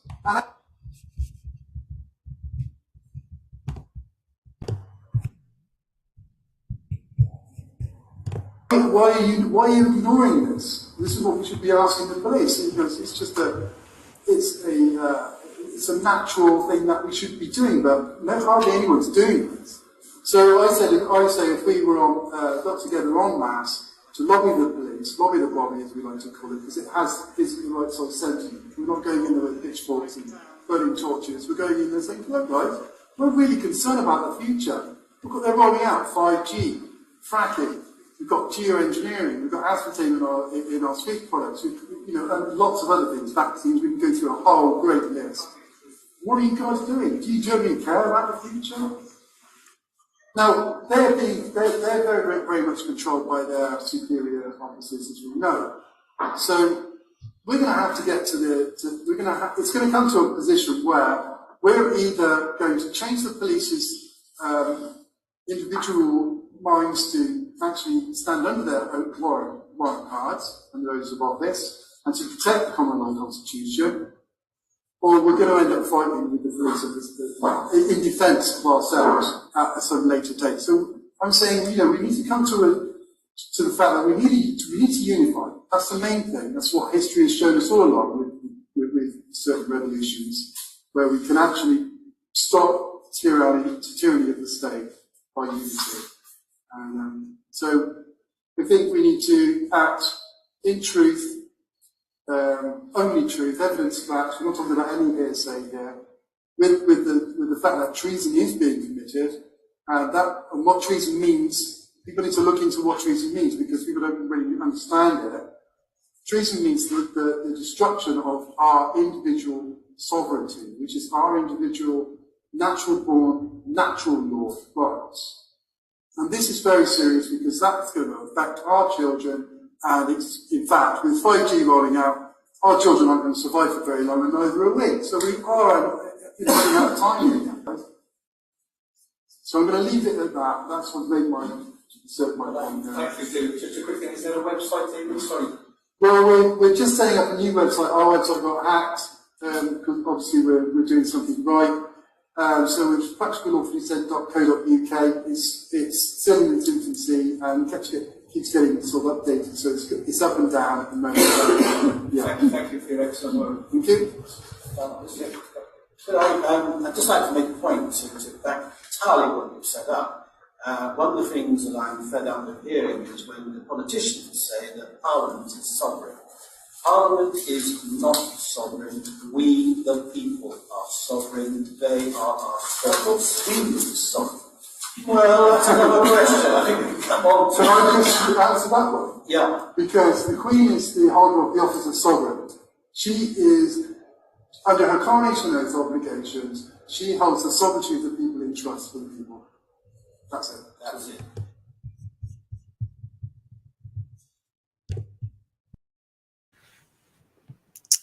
So I'm hoping that. On and say, there you have it. Yes. Yeah, I'm hoping that helps clarify a lot of the information that we've been rolling out. He does pretty much repeat a lot of things that have already been said.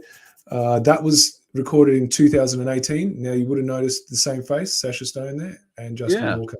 So he's had plenty of exposure to this knowledge, yet he doesn't actually go out there and spread it. I'm talking about Sasha Stone there, right? You won't hear him speaking about Magna Carta as the actual agreement that the people chose to live under, where we do have the capacity for self-governance. We don't require anything else other than to reassert it, because it's all about trial by jury. That's at the center of our capacity for self-governance, right there. He never says that, right? And he goes around America and, the whole thing, spouting the freedom movement. But why does he leave that pivotal bit of information out? This is a really, really important question people need to start asking, guys. So, if someone's there for your freedom, they want to share the knowledge that you need in order to actually act on it and not hide it from you. So I just wanted to show that. And also, if you listen to how David spoke about the difference between power and service, the difference of that language, what it does and how it imprints on your psyche, there's little subtle things. And this was recorded in 2018. And he was all over the whole fracking, the 5G stuff, before it became sexy and we all started complaining about it. He was well ahead of the curve. He even mentioned the word vaccines, right? So he knew what was coming. So, this is just how slow the uptake's been. Now, guys, you have a wonderful opportunity to act on this, right? And actually start following the process that's waiting for you to do that. So the more that we waste time, deciding there's other ways, the less likely it's going to happen. So if you do want to see your freedom and everyone else's, and in your lifetime, it requires action and there is a process. And that hopefully, have you put the link up in the group for the Telegram channel? Yep, perfect. I have. So yes. The Telegram channel link is there, guys. The process is all there. You just need to come and join in and start acting. And the more of us that do it, the more powerful it's going to be and the faster it's going to happen. Just going to post that link up again right now. So that's to the Telegram channel, that one that's just gone in, folks. I did start a couple of questions. Why is it called Magna Carta? Marianne wanted to know. Magna Carta stands for the Great Charter. It's just Latin for the Great Charter. Yeah, it's just an expression of the will of the people. That's pretty much all it is. Yeah. And I wanted to thank Salty Aussie for his contribution. Thank you for your service, Salty Aussie. And I especially like the way that you've approached your tax situation. I'm in a similar boat. Yeah, great service. Thank you to everybody who's served, who's in the show tonight in the chat. Great to see a lot of lively chat and a lot of help being offered around. So tremendous that such a great group has got together. And thank you to everybody else who's watching online or watching down the track. Fitz, we've run a little longer than we had originally hoped tonight, but I think as it was a recap of the last 3 months and we've introduced 20 minutes worth of videos, we haven't done too badly. Yeah, no, I'm happy with the content. There's obviously a little bit more we're going to need to cover next week, what we didn't cover this week. Yet the bulk of it, has been done, so I'm happy with that. I'm hoping it helps with everyone else who's been watching and who might watch in the future. We've had a link, if you've watched the previous episodes, how it all links together, and you understand why I've gone into the depth of understanding natural law and the Kabbalah structure and how they use it, why that was essential. I'm hoping this has all helped tie that together. Absolutely. And can't reiterate enough. Go back to lesson number 1, and everyone who's watching, everybody who's listening, bring one new person to the party. I had a really interesting conversation with a fellow in Harvey Bay on a Friday afternoon. He drives 9 hours to his mining job and back again. He shares the vehicle with 4 guys who are, if you like, not necessarily on our wavelength when it comes to the way of thinking. And he's played a couple of our podcasts on the way out there, and now it's apparently regular listening on the way to the mine and on the way home. They get a couple of podcasts in. So thank you to those guys, and I'd like to say g'day to Craig and Laura in Harvey Bay, who I forgot to mention at the head of the show. Laura fell over, hurt her shoulder, and wound up in hospital. And I was to call in and see them on Sunday and just say hello and thank you. And unfortunately, or fortunately for her, she'd been checked out by the time I managed to get there. So a bit of a late time for checkout, but there you go. Congratulations on getting out early, I think is the best way of putting that. And I look forward to seeing everybody in Harvey Bay coming up soon. Fitz, we had a big chat after the live show on Friday night. A lot of people in Harvey Bay very interested in common law. They're very interested in getting you up there to see whether or not you want to see a whale and have a little get together and maybe educate a few people in Harvey Bay too. So I don't know. We're going to have to get that brown paper bag out. How are you going to deal with people in public? I don't know. Yeah. Listen, just wanted to go back because there was a comment here and I've seen it appear twice. Can you put the Magna Carta lessons on the playlist on your channel? So just wanted to make sure. I can't remember who wrote it, but I did see it and I am actually vocalizing it. So hopefully Carl will be able to do that. So it can be easy to follow. The Magna Carta playlist on my channel, right? So what will happen very shortly, I'm hoping, is our new webpage will go up. And within the new Voice of Freedom webpage, there will be a Magna Carta page and all of the lessons will go up there in order. I had hoped to have that done by sort of last week or so, but the guy who's building the website has been quite ill, so haven't really pushed him too hard and let him get back on his feet. That will happen. At the moment, you can find all of them if you go to the None2K. See, now a lot of people are subscribed to different channels because I have so many of them, because YouTube keep taking me off so many of them. But the main channel that I have is None2K. So if you go into the YouTube search bar and type in N for Nelly, U, double N for Nelly, the number 2 and the letter K, and you subscribe to that channel as well as the one that you're currently watching, then you will find all the Magna Carta lessons there. I'm pretty confident from 1 all the way through till tonight's.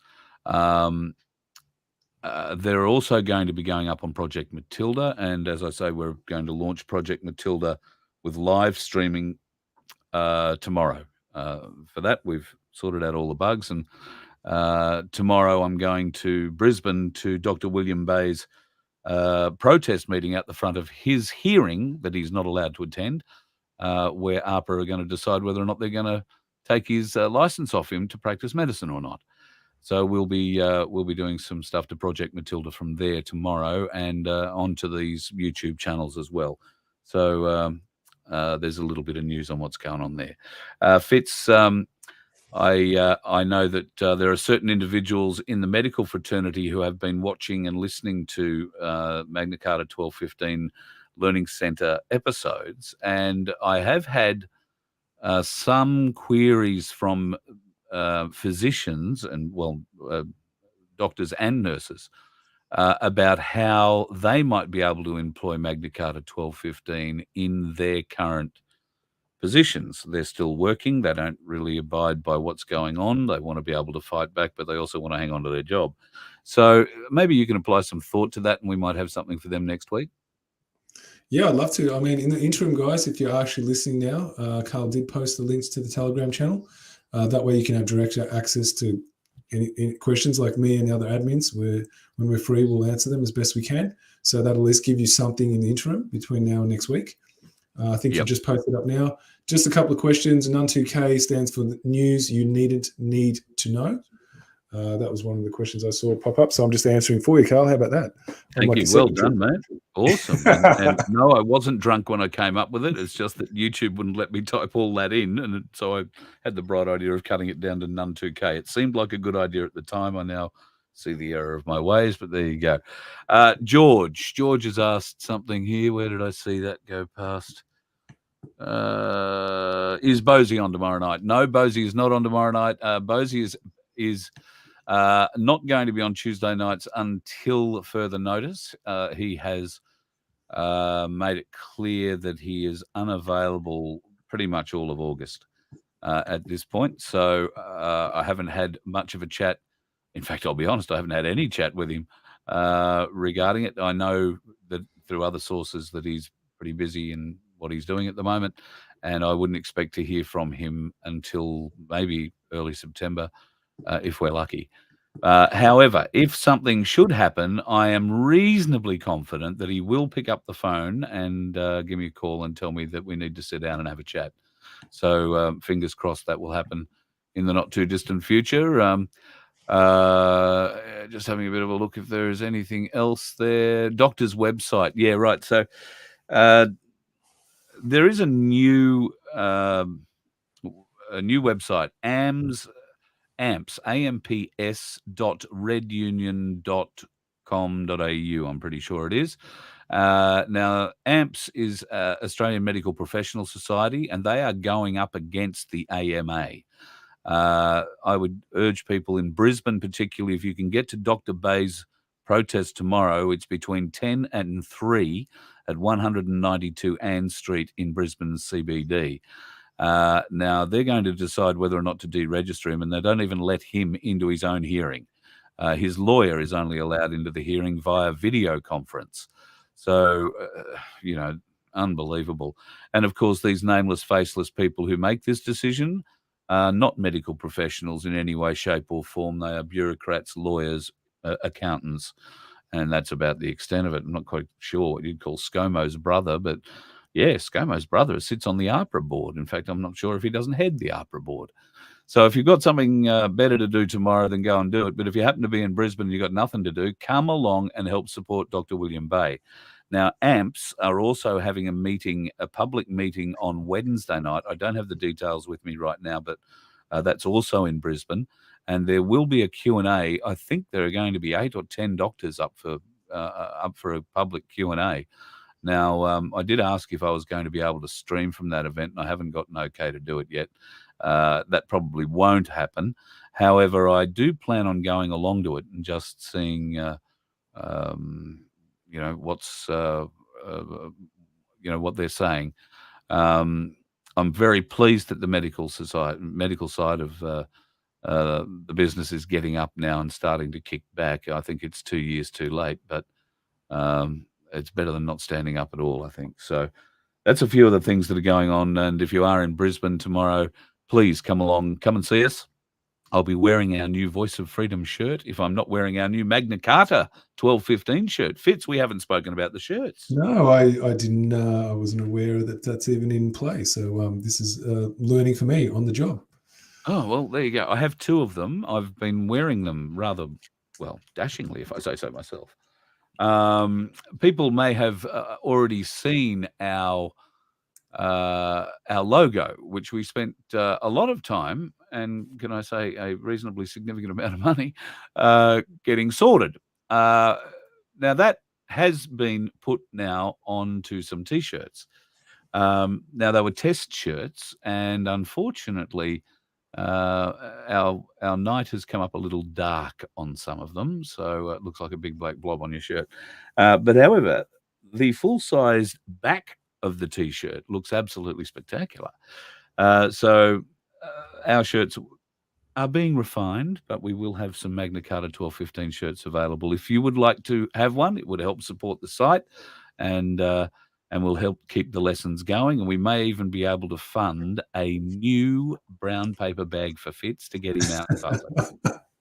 What I did want to say is it'll actually help get the word out, because anyone who wears this, on their body, they're now a billboard for these lessons, right? So it's another way to actually get exposure and possibly start up conversations with people. Because Yeah, if nothing people will else, ask. I've well, already if had they- people ask, "What's Magna Carta 1215?" You know, they walk up Yeah, behind so- me. I keep forgetting I've got a big sign on the back. Yeah, so this is a beautiful opportunity to get those stimuluses out there in the face-to-face environment, which is the real nature by which change happens. Like on the internet, you can have some level of effect, but the real effect is the face-to-face experience. So, wearing this could be your in to other people's, natural inquiry about what's all this about. So I look at it as that option as well, guys. So just something to consider if you did want to purchase it, that you're doing it for more than one reason. Yeah, true. Megs has just said misprints will be worth a fortune in the future. I hope so, Megs, because I outlaid a significant amount of money for, half good T-shirts. But anyway, we did it for that very reason, to find out what worked and what didn't. So we're not going to lose too much sleep over it. Red Union, Chew, yes. I know. Red Union says everything, doesn't it? My first interactions with Red Union are all around William Bay at the moment, and I haven't met William. I haven't spoken to William. He won't be doing any interviews until the 16th or later. And Red Union, I am still looking into. So I make no comment one way or the other. I would have thought they could pick a better name, but anyway, maybe they've picked it for the very reason you're referring to, Chu. So if that's the case, I'll be slightly saddened. But at any rate, I still believe that Dr. William Bay deserves our support. He is standing up and calling these medical bastards out. He certainly doesn't deserve to lose his medical license. If anything, those, what I believe to be 11 people sitting on that APRA board, need to be dragged out into the bloody street and made pay for the stupid decisions they've made, or at least asked to justify them, and they certainly can't. And they are too scared to show their faces in public, too scared to be publicly identifiable. Well, tomorrow they'll go into an underground car park, come up in a private lift, and go to a silent bloody room where they will make a decision via video link on a man who's done nothing but try and serve the people as best he could medically. I hope you can get to Brisbane tomorrow, 192 Ann Street, between 10 and 3 p.m, and help support Dr. William Bay. It's important that this guy doesn't lose his license, or if he does lose the license, it's important that the people rise up and force our government to rid ourselves of these bastards in APRA. And So, Carl, can I just jump in if that's okay? Yeah. On the Telegram page that you put the link up to, there are actually letters of support that people can download, and they're really easy to fill out. And they can send that in and put Dr. Williams Bay, Dr. What's his name again? William Bay, is it? Yeah. Put his name as the, who you're supporting. And all you need is 3 witnesses, right? So you can do that just like you guys have sent postcards out to Aussie Cossack. There's that letter that you can download, print off, fill it out. It's easy to edit. All the editable bits are really clearly identified what you need to put in there, and then mail it off to the actual board, right? If you can find some names, that would be great. If anyone's good at researching, to research some names that are in that board, and we just start a campaign. Yep. And then we just send those letters of support off, because the more people that jump on, right, the more they start panicking, because you're using the actual law, guys, not the pretend law they invented, not our moral relativism, but actual verifiable law. The highest code of conduct of the land is what you're using. And they can't get away from it, because if they deny it, they're actually setting themselves up for being liable for treason. So this is how we can actually use this opportunity right here to actually start acting in the service of that which we say we seek. Yep, sure. All right, well, I think we might leave it there for the night. I can't see too many other questions there. There's a few people thank putting you, some everybody more. who says they want a shirt. Great, we'll sort you with one. That's easy done. I see a black extra large just being put in there by Irish. He's ready for so look, if you are interested, folks, email me at voiceoffreedomhq@gmail.com. Email me with your shirt size.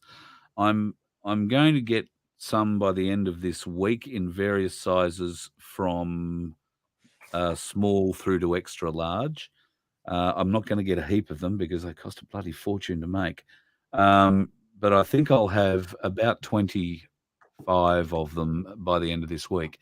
So that might be a bit of a mixture of Voice of Freedom and Magna Carta 1215 shirts. I'm not quite sure what the mix is there yet.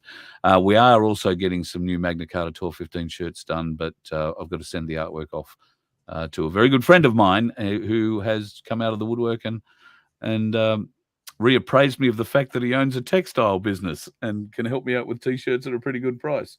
So I'll be having a bit of a chat with him soon. Giddy up. I just wanted to say Megs has done some work here, guys. She's actually got the APRA organisation structure, the names put up here. So she's got Wayne Byers, B-Y-R-E-S, Chairman Helen Rowell, Deputy Chair John Lonsdale, Deputy Chair Margaret Cole. So someone's already done the work, guys. This is what we can do together, right? This is wonderful, right? This is acting in the service of what we seek. So people are already activated. So I'm really, really encouraged about that, guys. So if you want to jump onto the actual, oh, there you go. You've put it up for us. Wonderful. So guys, if you want to come back to this video, the names will be there. Jump onto the Telegram channel. The link's up here in the comments. And download the letter of support. You'll see it in the file section. So all you do is you click on the actual icon image of the group, and then you'll see a section that says files, look for letters of support, download that, and send to one of these names. Absolutely. And like I say, folks, if you want a shirt, email me. Just email with your shirt size. I'll get back in contact with you when I know what the price will actually be for one. I suspect they're going to be around $50. It won't be any more than $50. Might be a little bit less. It just depends. We've got really good quality T-shirts, though, and they're not going to go out of shape. They're not going to lose color. And in fact, we wound up buying the shirts retail from a golf shop that they were $50, and we got them for $19 each. But the printing's where they're killing me. So anyway, hopefully all that'll change. It's such a learning process, and I've never had to do any of this before. So it wouldn't have been possible without your help, certainly getting designs done for not just this, but for a Voice of Freedom as well. People are seeing one of the other logo designs up tonight actually as my my avatar. So yeah, we've got a couple of interesting little designs out there that we can play with. Just want to say the pup that took a pee. Thank you very much. You're a marvelous human being. And, Aurora Australis, just have a look on the screen. The names are printed up. Carl's put them up on the screen just under the logo. So all the names are there, my friend. That's what's on the screen there. And Megs, thank you for finding those. That's absolutely awesome. We'll leave them up for just a little bit longer. So shirts, let us know whether or not, at the moment, they're only going to be in white or black. And like I say, the white one, I'm not going to take my shirt off now and show you. I just want to say, Megs, I agree with you. I'm waiting for a hoodie as well. So that's what I'm waiting for. Okay. It's cold down here. Yeah, sorry. See, living in Queensland, don't think of hoodies. So, yes, I will be talking to my mate who is a Victorian and will supply top quality warm hoodies, not the ones you buy in Queensland. And we'll figure that out too. I think that those prices will be a little bit more than $50, but if you're happy to pay for it, we're happy to go and get them printed. Yeah, absolutely. Absolutely. And that does work. I was walking around today in the white Magna Carta 1215 shirt in Bunnings, and two people stopped and asked me what Magna Carta 1215 was all about, and it was the night that stopped them. They wanted to know about the night. So I haven't given him a name yet, Fitz. Maybe we should give him a name. Hey, we could probably put that out and see what comes back, yeah? Like, to see what people inspire. A contest for a shirt. Sort of like that, yeah. See what comes back. There you go. It's out there. A contest to name our night. Send your entries into in the subject line, put knight's name, and then put your knight's name and send the email off to voiceoffreedomhq@gmail.com. And Fitz, you and I, once we've got a suitable number of them, I guess we'll pick a winner. And we'll send a T-shirt, or maybe a selection of T-shirts. I actually wouldn't even mind putting up a few suggestions and seeing what other people like with the ones that we cull down to our, we might pick up 3 or so names and see, what other people like, what inspires them. So it could be a collective effort, guys. Yeah, absolutely. No, feed the machine. Saddam, it's not going to be Saddam. Valiant effort, worth a go. Valiant effort. And Percival, yeah. Look, Percival. Look, I'm a bit of a round table fan, so I'm thinking we're going to avoid, Percivals and Arthurs and Sir Stabs a lot, eh? It's starting to get some classics coming through already. Yep. So it's all going pretty well here so far. Opera Kevin. Barack, yeah. Well, Michael maybe. Certainly with a sword like that's more Michelle. But anyway, that's another story. Percival is the pelican, yes, and there was Percival at the Round Table, but I think most people remember him from Monty Python and the Holy Grail. That's where. Oh, Sir Fitz-a-Lot, snake legs. Impressive. Are you writing these down, Fitz? You better be writing these down. I'm actually not going to I'm not going to write that one down. No, I like that. I'm going to write that down. I don't want to have my name on this one. I'm just not comfortable with that. So sorry, guys. Has to be something independent of me. Sir Slay-a-Lot. Thanks for the offer. Yeah, I know a bloke who used to walk around with a shirt that said Sir Slay-a-Lot, but it was more to try and impress the women. I don't know how it ever did, but yeah, that's sort of how he was referring to it. Anyway, put your head down. Dennis. There, keep it simple. Dennis. Don't mind that. Keep it simple. G'day, I'm Dennis. Not bad. Don't mind that. Although I'm a fan of alliteration, so something that went with Knight or Magna Carta that sort of rhymed with it. Nobby the Knight, or you can't say Merlin the Magna Carta Knight, but you know where I'm going with alliteration. So go wild, folks. Email your names, suggestions into voiceoffreedomhq@gmail.com. We would love to hear them. Looking forward to it. So Sir Fitz-a-Lot. I've got that down. Yeah, well, it seems to run with you, hasn't it? It's just resonating with you. So anyway, it's a bit too intense. You are too good. All right. Megs has got a better one. I like that. Gladius. Sword in Latin. So we're going to start going to biggest dickest territory now, are we? Like the old, I have a very great friend in Rome. All right, we're going nowhere fast here. That's a lot of fun. The People's Night. Aussie gal. The People's Night. I like that. That has the People's Night, Dennis. I'm just trying to put them together. The People's Night, Bruce. Probably not. We'll get there. We'll figure it out. Yeah, so Kevin, what you said, that's correct. It does need to go registered post because you do need to have evidence that it's been delivered. And yes, you are looking for a physical street address so someone can sign for it. That's just to do with when you send your letters off, guys. Yeah, absolutely. It looks like the bots are back, Carl. Yeah, we got the porn bots back. I'm blocking them as fast as I can see them, folks. But now that I'm actually here seeing them, an error occurred. I'll try and refresh that. Block the user. We're going to crack the 2-hour mark if we don't get going. Righto, so we'll get going. Folks, it's been a pleasure once again. Thank you very much to everybody. Don't forget to please like and subscribe. And if you feel the urge to throw a few bucks our way, then you can do that at vofhq.com. There's a donate button there.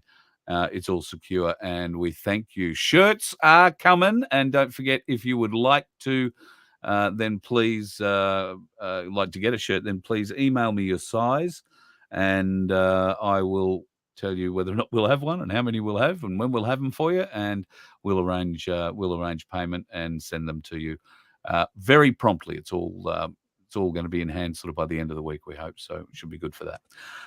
Thanks again, Fitz. Another really, really good night. Bugger off. We have a good night. KNITE. Thanks, Chris.